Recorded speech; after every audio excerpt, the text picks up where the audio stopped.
Fast news मराठीमध्ये आपले स्वागत. आपण पाहूया महत्त्वाची बातमी.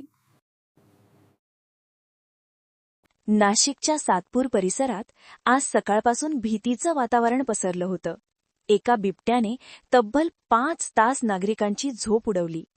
सकाळी 9च्या सुमारास बिबट्या दिसल्याची माहिती मिळताच वनविभाग आणि पोलिसांनी तातडीने शोधमोहीम सुरू केली. या ऑपरेशनमध्ये ड्रोनचाही वापर करण्यात आला.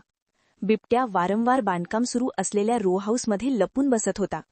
अखेर जेसीबीच्या सहाय्याने झाडीझुडपे हटवून वनविभागाच्या पथकाने बिबट्याला शोधून काढलं आणि त्याला बेशुद्ध करून सुरक्षितपणे पिंजऱ्यात बंद करण्यात यश मिळवलं.